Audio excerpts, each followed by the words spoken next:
So Princess Anne is reportedly now the one seated beside King Charles at the state banquet, and Queen Camilla has allegedly been moved away from the center of the room. The palace is calling it a routine protocol adjustment, but according to royal watchers, the timeline tells a completely different story. Because when you compare what was said with what actually happened, this reportedly wasn't a scheduling conflict. This was a consequence. And the fact that the palace won't just say that outright is honestly more revealing than the seating change itself. Before we get into the details, if you're new here, hit subscribe so you don't miss updates. Now, let's talk about why a chair matters this much. The most powerful signal inside a monarchy isn't always a speech, or a crown, or some grand decree. Sometimes it's literally a chair. And this week, as the final state banquet seating plan reportedly crossed the palace desks, one change allegedly sent a silent shock through the royal household. Queen Camilla was reportedly removed from King Charles's immediate side, and Princess Anne was placed beside him instead. According to insiders, Charles did not speak when the final card reached him.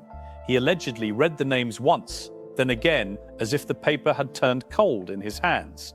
A state banquet is a formal royal dinner held for visiting leaders, and inside palace life, it's never just about food or speeches. Every seat sends a message. Every position tells the world who is trusted, who is protected, and who sits closest to power. That's why this alleged change mattered so much. Because if the reports are accurate, Anne hadn't been moved nearer to the king by accident, and Camilla hadn't been moved away by confusion. The seating arrangement had become a declaration.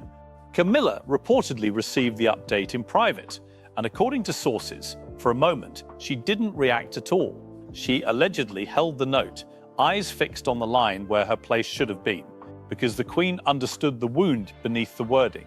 This wasn't a practical adjustment. This was proximity being taken. In a world where proximity means strength, she had stood beside Charles through judgment, through public scrutiny, through years of people questioning whether she belonged there. And now, allegedly, another woman would sit where the world expected her to be.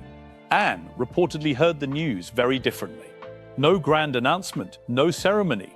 According to one account, an official simply stepped close and informed her that His Majesty would require her at his side. She allegedly absorbed the sentence without triumph. And that's what makes this sharper. The Princess Royal has spent a lifetime refusing drama. Sources suggest she didn't ask why Camilla had been moved. She didn't ask who approved it.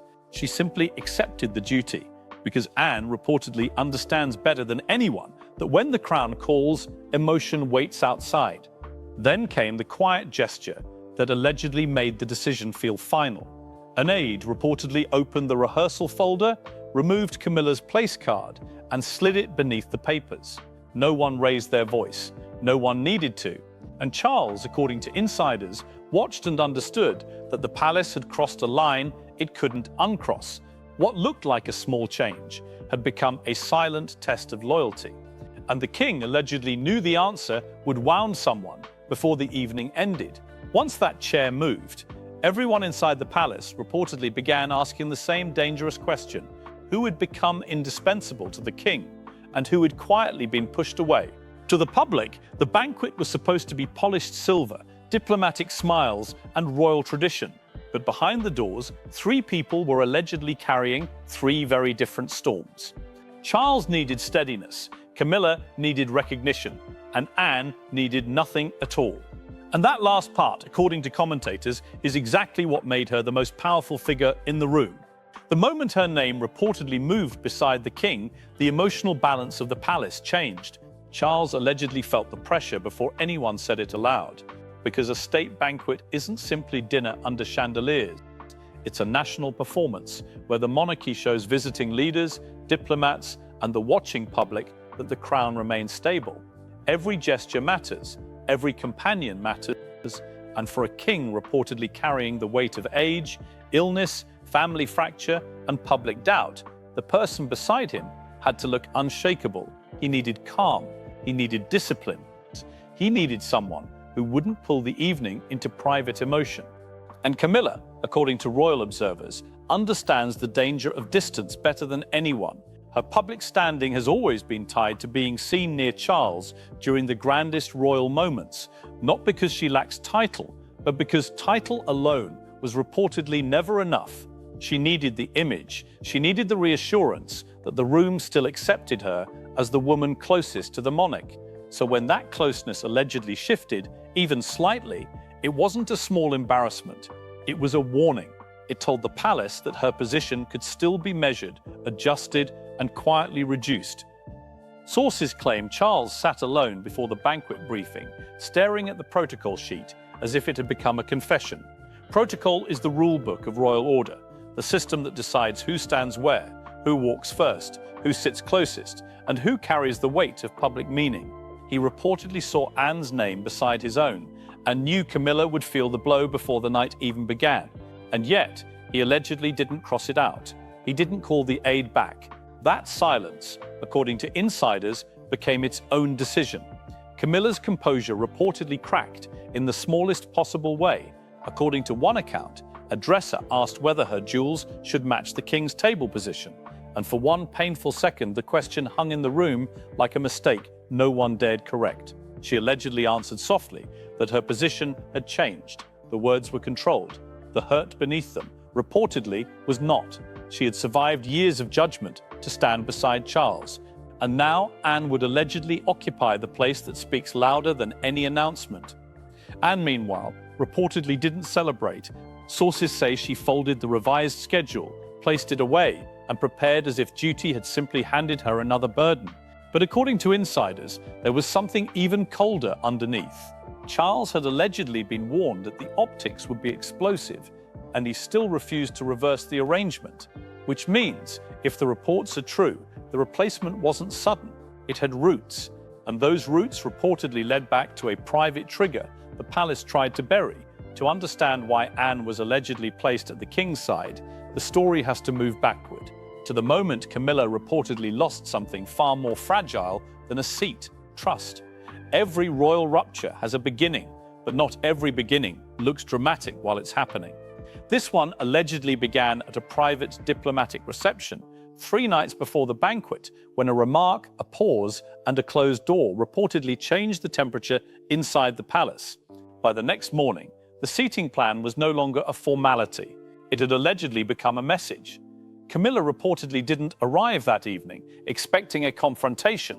She walked in believing the order of the week was already understood, and that her place beside Charles would remain untouched. But according to sources, the trouble began with a single question about the formal receiving line. That's the carefully arranged moment when royals greet important guests in a set order before an official event. It matters because the receiving line tells visitors who represents the crown, who stands closest to the monarch, and who carries authority in the room. Anne reportedly answered first, quietly confirming that she would accompany Charles through part of the greeting. And that answer allegedly changed everything about how the rest of the week unfolded. Because from that moment on, according to palace watchers, the question was no longer about one evening. It was about who the institution trusts when the pressure rises. And the monarchy, when cornered, has only ever answered that question one way. Which brings us back to the night itself. A monarch's public appearance isn't just personal presence, it's the way the crown communicates strength when words aren't enough. During a state banquet, the person beside the king becomes part of that message, and Charles reportedly needed someone who would steady the room, not deepen its questions. According to insiders, Charles turned to Anne before the doors opened and let a private sadness escape, allegedly admitting he never wanted the arrangement to look cruel. And if that account is accurate, those words carried the ache of a husband, not just the burden of a king. He wasn't blind to Camilla's pain. He wasn't untouched by the humiliation she would feel. But the tragedy of monarchy is that love can suffer even when duty wins. Charles had reportedly chosen the safer symbol, and the cost still sat heavily on him. Anne's alleged reply was firm, but not unkind. According to the same account, she told him the real cruelty would be allowing confusion to stand beside him when clarity was needed most. And that sentence, if it was said, strikes at the heart of the entire crisis. Anne wasn't attacking Camilla. She was naming the danger. If the palace allowed uncertainty to remain visible, Charles would look divided before the world, and for a king already surrounded by pressure, division becomes weakness faster than anyone expects. Then, reportedly, came the admission that changed the meaning of the entire replacement. Charles had allegedly chosen Anne because she never asked him to choose her. That was the difference. Camilla, according to commentators, needed recognition. Anne carried duty. One sought reassurance, the other absorbed responsibility. And sources described the princess adjusting her gloves, not like someone claiming victory, but like someone accepting a burden no one else could safely carry that night. When the doors finally opened, the palace didn't need to explain the shift. The arrangement reportedly spoke for itself. Charles stepped forward with Anne as the steadier force beside him, and Camilla's absence from that central position allegedly became impossible to ignore. By morning, that image had escaped the palace walls and become the defining public symbol of the week. Because the public didn't need a palace statement to understand what had happened. One image was reportedly enough. Charles seated with Anne beside him, Camilla placed away from the king's immediate side, her expression controlled, but according to observers, unmistakably strained. By sunrise, the banquet was no longer being discussed as diplomacy. It had become a national reading of loyalty, power, and royal survival. Camilla reportedly saw the coverage before the palace could soften it. The official language called the arrangement protocol, but no carefully chosen phrase could erase what people had already seen. Charles had been placed with Anne at his side, and Camilla had allegedly been shifted away from the center of meaning. And that matters because royal seating is never just furniture. It's a public map of trust. It tells the nation who stands closest when the crown feels pressure. Charles reportedly watched the morning broadcast in silence, and the quiet around him allegedly felt heavier than any headline. He knew the image had hurt Camilla. He also knew, according to insiders, that it had done exactly what the palace needed it to do. It placed Anne beside him as a symbol of discipline, while the Queen became part of a story she never wanted written. The success of the monarchy had come at the cost of private pain, and Charles reportedly couldn't pretend otherwise. One detail, according to sources, said more than any statement, Camilla allegedly turned the newspaper over before finishing the headline. On the front page, Anne sat beside Charles, beneath words praising the king's steady hand, while Camilla appeared at the edge of the photograph, half shadowed by candlelight. The headline didn't insult her directly, and that reportedly made it worse. It praised Anne in a way that made Camilla's distance impossible to ignore. Anne, for her part, reportedly didn't chase the attention that followed. She allegedly understood the danger of being turned into a weapon in someone else's marriage, yet her calm only strengthened the public reaction. Outside Buckingham Palace, the conversation reportedly split in two directions. Some praised Anne's prominence, calling her the royal family's iron spine. Others argued Camilla had been publicly diminished, not by scandal, but by placement. And that's the brutal part. No accusation was needed. The order of the room had allegedly said enough. By midday, the palace response reportedly grew tighter. Officials kept repeating that the arrangement reflected ceremonial needs, but the public had already moved past explanation. Charles, Camilla, and Anne had become symbols in a much bigger argument about what the monarchy protects first, personal loyalty or public strength. And behind all the noise, the most painful truth remained private. The photograph belonged to the world. The wound allegedly belonged to them, because in the end, the banquet wasn't remembered for the menu, the speeches, or the glittering table. That chair became the clearest message of the week. Affection can comfort a monarch, but steadiness protects a reign. And in that moment, according to royal commentators, Princess Anne didn't replace Camilla as a wife. She replaced uncertainty as a royal risk. Charles reportedly understood the meaning before anyone dared say it, plainly. Anne's placement beside him had become the defining symbolic act of the banquet, not because she demanded attention, but because she made the crown look steady at the exact moment it couldn't afford doubt.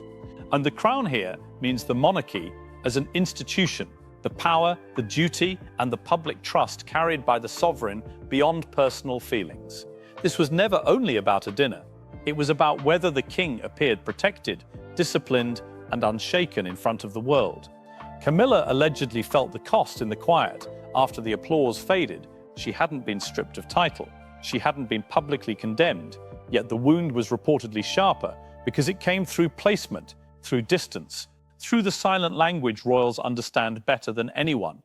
According to observers, she left with dignity. The dignity didn't hide the pain. She allegedly avoided looking back toward the king's chair because that chair had already spoken. It had said Anne was trusted at the center while she had been moved to the edge of the moment. And Charles, looking across the room, reportedly knew that peace at home had been damaged. He had chosen the person who made him look strongest, not the person whose absence would hurt him least. That, according to royal insiders, is the brutal emotional truth of this story. The monarch didn't choose against Camilla out of revenge. He allegedly chose Anne because the palace believed he needed unquestioned steadiness beside him, institutional self-preservation, protecting the survival and image of the monarchy before protecting private comfort. And that cold rule had reportedly shaped everything. Anne's power revealed itself through restraint. She didn't reach for the center. She didn't turn the evening into victory. She became central because she never demanded to be central, and that made her presence impossible to dismiss. Charles needed that calm. Camilla allegedly suffered because of it, and the monarchy survived the night by proving the oldest truth of royal life. When cornered, it protects the throne before it protects the heart. The story closes with one image: Charles at the center, Anne steady beside him, Camilla dignified but distant, and a monarchy reminding everyone that love may stand near the throne, but duty sits beside it. None of this has been confirmed by Buckingham Palace, and the accounts described here remain speculation and rumor. But if the reports are even partly true, one quiet chair may have said more about the future of this reign than any speech ever could. If this story moved you, let us know in the comments who you think truly holds the king's trust, and subscribe to Crown Watch, because the next chapter of this story is already unfolding.